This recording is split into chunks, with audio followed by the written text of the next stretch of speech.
ہوں سیدنا امام علی مقام مکہ سے نکل کر کے کوفہ جا رہے تھے. بہتوں نے منع کیا آپ کو، لیکن آپ کے سامنے کوفہ کے خطوط موجود تھے. اتمام حجت کے لیے آپ تشریف لے جا رہے تھے. بیچ راستے میں کوفہ کا گورنر عبید اللہ ابن زیاد، حر بن یزید، یہ نام یاد رکھیں، حر بن یزید الریاحی کو 1000 کا لشکر دے کر بھیجا کہ حسین کا راستہ روک لو اور انہیں کوفہ کی طرف آنے نہ دو. دائیں بائیں ادھر ادھر چلاتے رہے. حر بن یزید کوفہ پہنچنے سے کافی پہلے ہی مولا حسین کا راستہ روک لی. توجہ چاہتا ہوں، حر بن یزید کس کی طرف سے آیا؟ وہ سپہ سالار تھا، یزیدی فوج کی طرف سے آیا، 1000 کا لشکر لے کر آیا.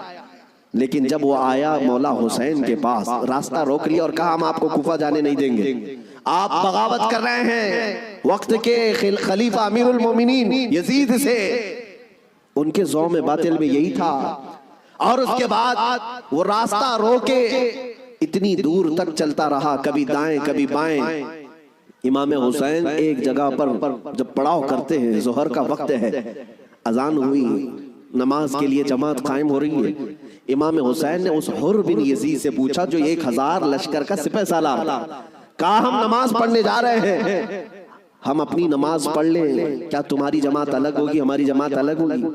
حر بن یزید نے کہا نہیں، امام آپ ہی ہوں گے، ہم مقتدی ہوں گے، اقتداء ہم کریں گے. امام حسین مصلی پر ہیں، راستہ روکنے کے لیے جو آیا ہے یزید کا سپہ سالار، وہ اقتداء کر رہا ہے، 1000 لشکریوں کے ساتھ اقتداء کر رہا ہے. ظہر میں بھی، عصر میں بھی، مغرب میں بھی، عشاء میں بھی کنٹینیو جو نمازیں ہوتی ہیں، نماز امام حسین ہی پڑھاتے ہیں. اور راستہ روکنے کے لیے آیا ہوا یزید کا سپہ سالار اقتداء کر رہا ہے. میں علماء سے کہتا ہوں میرے عزیزوں، بڑا عظیم نقطہ ہے، اگر حسین کے سچے وفادار ہو تو آج بھی ہزاروں یزیدی تمہاری بھی اقتداء کرنے کو تیار کرتے ہیں، مجبور ہیں. اگر سچے حسینی بن جاؤ تو اقتداء تو ہوگی، لیکن جو بات مجھے عرض کرنی ہے وہ یہ ہے، راستہ روکا اور اس کے بعد پھر پیغام آیا کہ امام حسین کو کوفہ کی طرف آنے مت دینا، کسی اور راستے کی طرف لے جاؤ.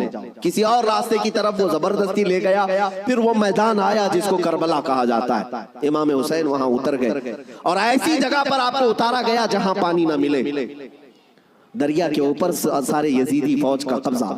اب سنیے، محرم کا مہینہ ہے، 7ویں آ گئی، 8ویں آ گئی، اس کے بعد یہ صلح مصالحت کی بھی باتیں چلتی رہی. امام حسین نے پیغام بھیجا تھا عبید اللہ ابن زیاد کو، 3 آپشن دیے تھے، کوئی قبول کر لو، لیکن وہ ظالم آپ کے خون کے در پہ تھے، مانے نہیں. 4000 کا لشکر دے کر بھیجا. پھر اس کے بعد تقریباً 15000 کا لشکر دے کر بھیجے، 15000 یا 16000 کا لشکر دے کر دوبارہ بھیجا. اب یہ 9ویں محرم آئی ہے، توجہ چاہتا ہوں، 22000 کا لشکر. امام حسین نے خطبہ دیا کہ میں تمہارے پاس جنگ کرنے کی نیت سے نہیں آیا، تم میری عظمت نہیں جانتے، میں فاطمہ زہرا کا بیٹا ہوں، حیدر کرار کا نور نظر ہوں، رسول اللہ کا نواسا ہوں، میرے خون سے اپنے ہاتھ رنگین نہ کرو، ان پر کوئی بات اثر نہ کرے. اس کے بعد حر بن یزید جو 1000 کا لشکر لے کر سب سے پہلے راستہ روکنے آیا تھا، وہ یزیدیوں کے پاس آیا اور کہا ان کی ایک بات تو مان لو، وہ جنگ کرنے نہیں آئے، اگر وہ صلح چاہتے ہیں تو ختم کر دیتے معاملہ. لیکن یزیدی فوج کے جو بڑے سپہ سالار تھے، عمرو بن سعد یا شمر، ان لوگوں نے کہا اے حر، تجھے مصالحت کرنے کے لیے نہیں بھیجا گیا ہے، تجھے فوجی بنا کر بھیجا گیا ہے، لڑنا ہے تو ہمارے ساتھ لڑو ورنہ یہاں سے دفع ہو جاؤ. جب یزیدی فوج کے بڑے سپہ سالاروں نے حر بن یزید کی بات نہیں مانی تو سنو، پورے مجمع میں وہی حر جو یزید کا سپہ سالار تھا اعلان کرتا ہے تمہاری سپہ سالاری تمہیں مبارک ہو، میں حسین کے خیمے میں جاتا ہوں.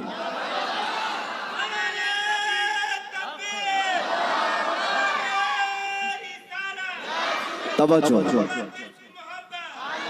حر بن یزید نے کہا مجھے اب نظر آ رہا ہے کہ حق اور حقانیت حسین کے خیمے کی طرف ہے، مجھے جانے دیں. ان لوگوں نے کہا تم جا سکتے ہو. حر بن یزید کو پتا تھا حسین کے ساتھ جانے کا کیا انجام ہو سکتا ہے. 22000 کا لشکر جرار ہے اور ادھر صرف 80-82 لوگ ہیں. ایسے وقت میں ایک چھوٹی جماعت کا ساتھ کون دے سکتا ہے جہاں بھاری بھرکم لشکر سامنے موجود ہو؟ میرے عزیزوں، ایک چھوٹی جماعت کا ساتھ صرف وہی دے سکتا ہے جس کے سینے کو مولا ہدایت کے لیے کھول دیتا ہے۔ میں نے دیکھا ہے مصیبتوں کے وقت کون ہمارے ساتھ کھڑا ہوتا ہے۔ لوگوں کی نظروں میں بہت بڑی بڑی حکومتیں ہوتی ہیں، ارے بہت سارے لوگ تو ڈر جاتے ہیں ان کے ساتھ کھڑے ہو جائیں، فوٹو میں آ جائیں گے تو کل کیس ہمارے اوپر بھی ہو جائے گا۔ میرے عزیزوں، میں اپنی بات نہیں کرتا، لیکن ایک بات ضرور ہے، حق جماعت اگر اقلیت میں بھی کیوں نہ ہو، اللہ کی مدد آج یا کل اسی کے ساتھ ہوگی۔ اگرچہ آج وہ مظلوم نظر آئے لیکن اللہ تعالیٰ غالب فرمائے گا۔ حسین اعظم کے پاس حر بن یزید آ گئے۔ جس بات کی طرف میں تمہیں لے جا رہا ہوں اس کے لیے اتنا لمبا واقعہ بیان کرنا پڑا، جو اصل لب لباب ہے، جو خلاصہ ہے اس واقعے کا، وہ ابھی عنقریب بیان کرتا ہوں۔ نوجوانوں توجہ سے سنو، توجہ۔ حسین ابن علی رضی اللہ تعالیٰ عنہ کے پاس آ گیا حر بن یزید، قدموں میں گرا، کہا مولا مجھے معاف فرما لے، میں نے راستہ روکا آپ کا، میں آپ کو مجبور کیا اس میدان میں آنے کے لیے، لیکن میں آپ کے ساتھ اب اس وقت تک رہوں گا جب تک میری آخری سانس نہ آ جائے، میں آپ کی حمایت میں لڑوں گا۔ امام حسین نے اس سے کہا حر کہ میں نے تجھے معاف کر دیا، لیکن جا تو اپنے بیوی بچوں کے ساتھ، میری اس چھوٹی جماعت کے ساتھ رہے گا تو جان کا خطرہ ہے۔ حر بن یزید نے کہا میں نے جو راستے میں آپ کے ساتھ کیا اس کا کفارہ جان دینے سے بھی میں سمجھتا ہوں ادا نہ ہو پائے، اس لیے میں آخری سانس تک آپ کے ساتھ رہوں گا۔ رہا ساتھ میں، 10ویں محرم آ گئی۔ اب جو بیان کرنا ہے توجہ سے، جانتے ہیں صبح نکارہ بجا، طبل بجے، ادھر جنگ کی ابتدا ہوئی۔ یزیدیوں کی طرف سے عمرو بن سعد نے پہلا تیر چلایا اور اعلان کیا کہ ہم حسین ابن علی کے ساتھ جنگ شروع کر چکے ہیں۔ جنگ جب شروع ہو گئی، امام حسین رضی اللہ تعالیٰ عنہ کے اہل بیت کو کسی نے اترنے نہیں دیا، جو آپ کے ساتھی تھے، جو آپ کے ساتھ آئے ہوئے تھے، جو اہل بیت سے نہیں تھے۔ 5 صحابی رسول بھی ہیں مولا حسین کے ساتھ، صحابی رسول بھی تھے، وہ جب تک ساتھی رہے خاندان حسین سے ایک کو بھی میدان میں آنے نہیں دیں۔ اور جانتے ہیں اس میدان کربلا میں پہلے اترنے والا کون تھا؟ وہی حر بن یزید، اور کس کی جانب سے؟ امام حسین کی طرف سے۔ ایک بات مولا قدیر و جبار کی تمہیں سمجھنا پڑے گا، اگر وہ ہدایت دینے پر آئے تو کفر کی طاغوتی طاقتوں میں سے بھی کسی کو ہدایت دے کر کے اس کو پاسبان اسلام بنا سکتا ہے، اور کبھی گمراہ کرنے پر آئے تو کعبہ کے قریب رہ کر کے بھی کوئی گمراہ ہو سکتا ہے۔ ہاں، یہ بات سمجھ کر کے چلو، جب مولا تعالیٰ ہدایت دیتا ہے، ہم نے یہاں پر بھی دیکھا ہے کہ بابری مسجد کو شہید کرنے والے آتنکی بہت سارے تھے، لیکن ہم نے برسوں بعد ایک شخص کا نام سنا تھا کہ وہ دائرہ اسلام میں آیا اور نمازی بھی بنا، پابند بھی بنا، داڑھی بھی رکھا، بلکہ تبلیغ اسلام بھی کرتا رہا، تبلیغ اسلام بھی کرتا رہا، اور وہ یہ کہتا رہا ایک زمانہ وہ تھا جب میں ہتھوڑا لے کر کے گنبد کو توڑ رہا تھا، لیکن آج ایک زمانہ یہ ہے کہ میری پیشانی ہر جگہ سجدہ الہی کے لیے جھک جایا کرتی۔ مولا جس کو جہاں سے چاہے ہدایت عطا فرمائے۔ حر بن یزید امام حسین کی طرف سے پہلے میدان میں اترنے والے۔ اب میں آتا ہوں اسی بات پر جس کے لیے میں اتنا لمبا واقعہ آپ کو سنایا۔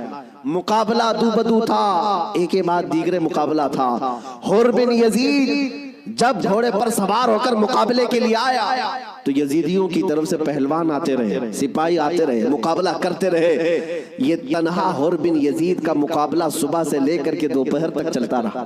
باقی بہت سارے مقابلے ہوئے، تھوڑی تھوڑی دیر کے بعد سب جام شہادت نوش کرتے رہے، یہ زوال کے بعد، لیکن حر بن یزید کا مقابلہ صبح سے چلتا رہا۔ اور میں نے جب تاریخ میں یہ بات پڑھی تو مجھے حیرت ہوئی کہ تنہا حر بن یزید اکیلے گھوڑے پر آیا اور یزیدیوں سے ایک کے بعد دیگرے لڑتا رہا۔ گھنٹوں کے مقابلے کے بعد جن لوگوں کو حر بن یزید نے مارا تھا ان کی لاشیں گنی گئی تو 120 لاشیں پڑی ہوئی تھی۔ یہی بات مجھے کرنا ہے، یہی بات مجھے کرنا ہے۔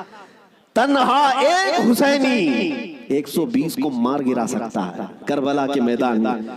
تم صرف یہ سنتے ہو کہ حسین اعظم کے بچے شہید ہو گئے، لیکن حسینیوں نے جن کو کاٹا ہے وہ کیوں نہیں سنتے؟ وہ کم نہیں تھے، بہتوں کو فنا فی النار کیا۔ اب جو بات کہنی ہے وہ یہ ہے، حر بن یزید خاندان حسین سے نہیں ہے، اہل بیت سے نہیں ہے، انصار میں سے بھی نہیں ہے جو ساتھی وہاں سے آئے تھے، بلکہ ایک دن پہلے توبہ کر کے حسینی بنا تو دوسرے دن کی طاقت کا حال یہ ہے۔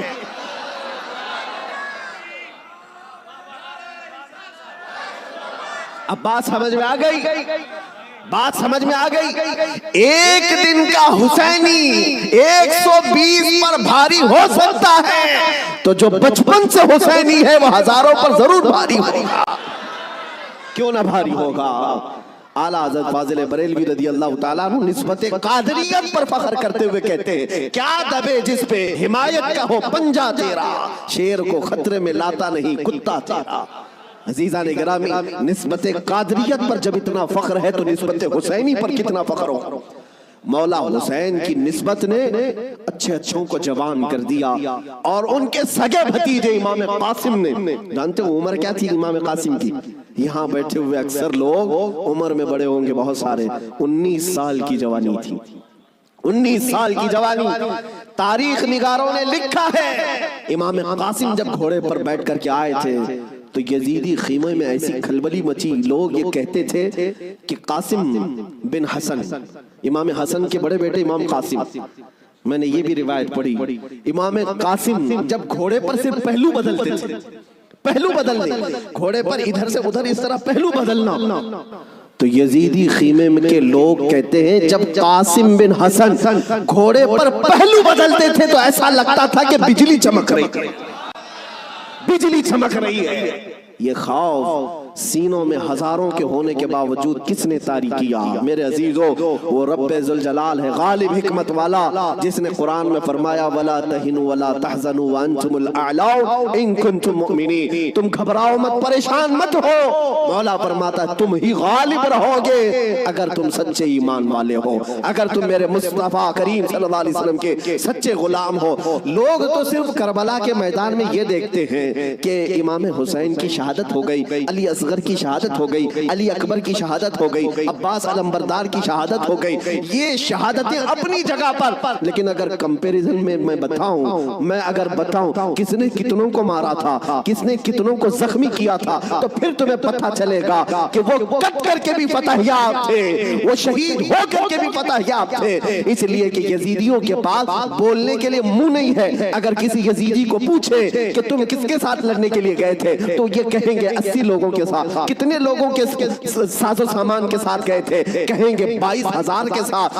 تو دنیا آج بھی ہنسے گی، 80 لوگوں سے لڑنے کے لیے 22,000 گئے تھے، کیا کیا لے کر گئے تھے؟ ہاتھی بھی تھے، گھوڑے بھی تھے، نیزے بھی تھے، تلواریں بھی تھی، بھالے بھی تھے، سب تھا۔ پھر اگر تم سے پوچھا جائے ساز و سامان کے ساتھ سہولتیں کیا تھی، یزیدی کہیں گے پورا پانی ہماری طرف تھا، دریائے فرات بھی ہماری طرف تھا، کھانا بھی ہماری طرف، پانی بھی ہماری طرف۔ پھر دنیا پوچھے گی ادھر کے خیمے میں حسین کتنی تیاری کے ساتھ آئے تھے، تو تمہیں منہ جھکا کر کہنا پڑے گا ان کے پاس صحیح قسم کے نیزے اور تلواریں بھی نہیں تھی، اور گھوڑے اور ہاتھی اور اونٹ بھی نہیں تھے، ان کے پاس تو 3 دن کی بھوک بھی تھی، پیاس بھی، اور اس کے علاوہ ان نوجوانوں کے پاس بھوک و پیاس کی شدت کے ساتھ ساتھ ساز و سامان جنگ بھی نہیں تھا۔ تب دنیا آج بھی کہے گی بھلا اس کو جنگ کہتے ہیں، بھلا اس کو مقابلہ کہتے ہیں۔ وہ حسینی اگر تمہارے ساتھ مقابلہ نہ بھی کرتے تب بھی قیامت تک حسین کی فتح کا پرچم لہرا رہا ہوتا، لیکن آج دنیا یہ دیکھ کر کے بھی کہتی ہے، چلو تخت و تاج کے مالک ہونے کو اگر آج دنیا یہ کہتی ہے، طاقت والے فتح یاب ہیں، حکومت والے فتح یاب ہیں، تخت والے فتح یاب ہیں، توجہ سے یہ بات میں آج ذمہ داری کے ساتھ کہہ رہا ہوں، کل کو اگر مجھے کوئی پھانسی پر چڑھائے، کل کو اگر مجھے کوئی گولی مارے تو یہ بات میری یاد رکھنا میرے عزیزو، ظالموں کی حکومت زیادہ دیر تک نہیں چلتی۔ یزید کا تخت بھی تھا، تاج بھی تھا، حکومت بھی تھی، فوجی بھی تھے، سپاہی بھی تھے، لیکن آج جاؤ اس یزید کے تخت کو ڈھونڈنے کے لیے، محل کو ڈھونڈنے کے لیے۔ دمشق آج بھی موجود ہے، ملک شام آج بھی موجود ہے۔ دمشق اگر جا کر کے لوگوں سے پوچھو گے وہ تخت کہاں ہے جہاں سے حکومت کی جاتی تھی، یہاں سے بیٹھ کر کے کربلا کے ریگزاروں میں خون بہایا جا رہا تھا، یزید کہاں ہے، تخت کہاں ہے؟ وہاں دمشق کے رہنے والے شاید تمہارا ہاتھ پکڑ کر کے لے جائیں گے ایسی جگہ پر جہاں پورے دمشق کا